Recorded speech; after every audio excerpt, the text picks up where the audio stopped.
मैं आपके सामने कोई सच ऐसा वो मैंने नहीं बनाया, किसी हमारे जानने वाले ने कोई किताब नहीं लिखी है। आपको आपके अपने लोगों ने, जो कहते हैं हम धर्म क्षेत्र में काम कर रहे हैं, जो दुनिया में हजारों करोड़ों कथावाचक हैं, उनसे सवाल नहीं किया, क्योंकि वो आपको पहले भावुक बना करके ऐसा कर देते हैं कि अगर आपने कोई सवाल उठाया तो परम परमेश्वर पे सवाल उठा दिया, ऐसा लगता है। 2023 के भारत में किसी को मत बख्शना, मुझे भी मत बख्शना, यह सोच के कि आपने मुझे बुलाया है, आदर दिया है और मैं आपके बीच में झूठ बोलूं। मैं पूरी सभाओं में 10 साल से कहता हूं, अगर मेरी बात तथ्यों पर डॉट बराबर भी गलत हो, मुझे बीच चौराहे पर रोक देना, उसी दिन से बोलना बंद कर दूंगा। यह रास्ता कुछ प्राप्त करने के लिए नहीं चुना है, यह रास्ता सब कुछ छोड़ने के बाद चुना है। इसलिए किसी से कुछ मिल जाएगा इसकी चिंता ही नहीं है, यह मेरे विचार का मूल है ही नहीं। इसलिए आज भी दुनिया आपको आचार्य चाणक्य से जानती है, पिताजी से नहीं जानती है। लोगों ने कोशिश की कि आपके समाज में, हमारे ठेकेदारों ने कोशिश की कि चाणक्य पैदा ना हो, चाटुकार पैदा हो, इसलिए आपकी स्थिति यह है। इसलिए खूब झूठ बोलो, सुबह शाम बोलो। और जैसे जैसे झूठ बेनकाब हो रहा है, वैसे ही मैं देख रहा हूं देश भर में सनातनियों को अपने होने का 700 साल के बाद पहली बार एहसास हो रहा है।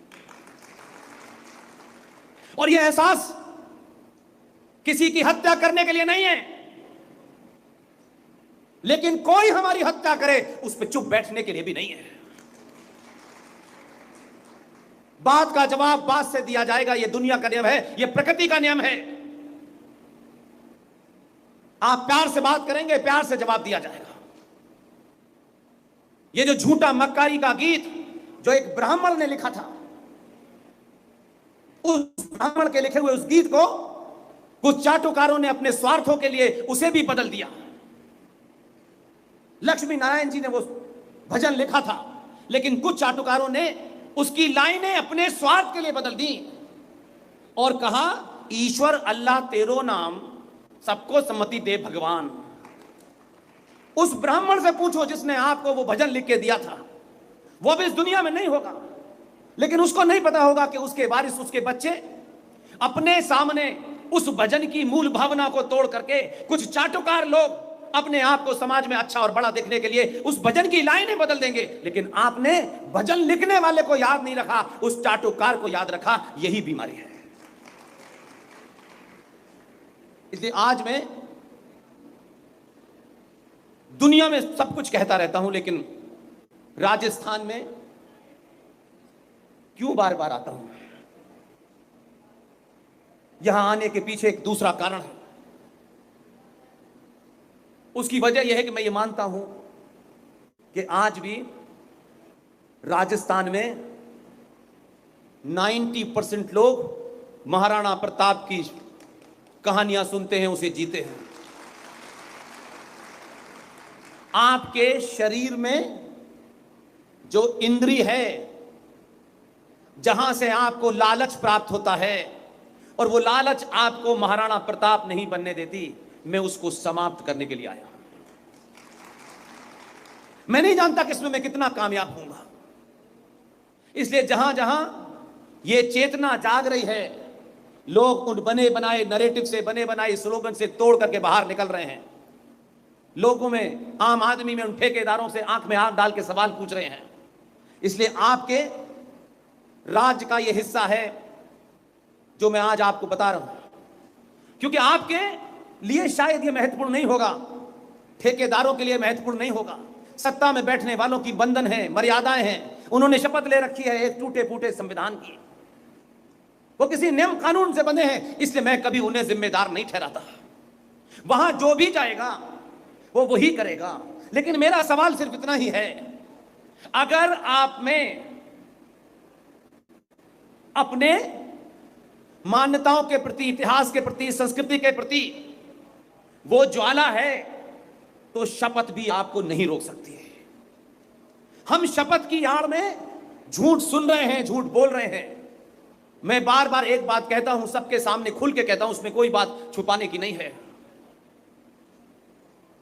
सनातनी हिंदू जिस दिन भी अपनी सामूहिक शक्ति का सार्वजनिक प्रदर्शन करेंगे, सत्ताएं आपकी चौखट पे नाक रगड़ेंगी।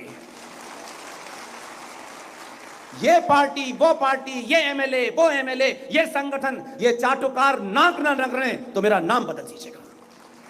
लेकिन आपको ब्राह्मण होना है, फिर ठाकुर होना है, फिर दलित होना है, यादव, सब कुछ होना है, सनातनी नहीं होना है। आपको ऐसे ऐसे झूठ की घोटी पिलाई गई है कि आप तर्क तो बहुत करते हैं, लेकिन जिन बातों पे तर्क करना चाहिए वो समाज में नहीं हो रहा है।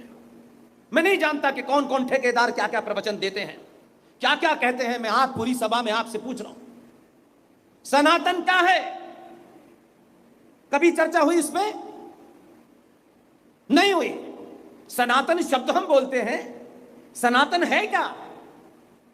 और फिर जब हम नहीं जानते तो हम जैसे अनेकों अनेकों लोग रात भर दिन भर हम यही बताने में लगे हैं कि सही चीज को सही बोलोगे तो आधी शक्ति तो वैसे ही आप में ठीक हो जाएगी। सनातन आज के दौर में अगर उसका इंग्लिश में ट्रांसलेशन करें कि व्हाट इज दिस सनातन, सनातन का मतलब है शुद्ध साइंस, कुछ नहीं है और इसके अलावा। यह मंदिरों की संस्कृति बहुत बाद की है। मंदिर हमारी आस्था के केंद्र हैं और उस मंदिरों का भी यह आज नहीं, दुकान खोलने के लिए कहीं मंदिर बना दो, मैं उस मंदिर को मंदिर नहीं मानता। आप में से कोई भी उठे, ये जो शक्ति पीठ हैं, ये जो ज्योतिर्लिंग हैं, जरा इसका अध्ययन तो कीजिए। हमें नहीं पता ये क्यों है, लेकिन हम ये मानते हैं मंदिर जाना, मंदिर जी पे भोग चढ़ा देना, सोने का मुकुट दान कर देना, अपने काम के हिसाब से भगवान को रिश्वत देना, और अगर ये भगवान आपकी मनोकामना पूरी ना करे तो चांद मियां के यहां भी चले जाना। लेकिन आपको ये समझ नहीं आया कि मंदिर आस्था के केंद्र हैं, रिश्वत देने के केंद्र नहीं है। इसलिए मुझे दुख है किन्हीं कारणों से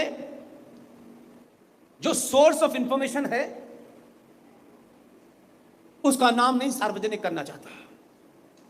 यहां बैठा हुआ हर आदमी, और यहां से जब घर जाएं तो कम से कम इस जिले के हर आदमी को यह खबर पता होनी चाहिए। यह मेरा सबसे बड़ा काम आप करेंगे।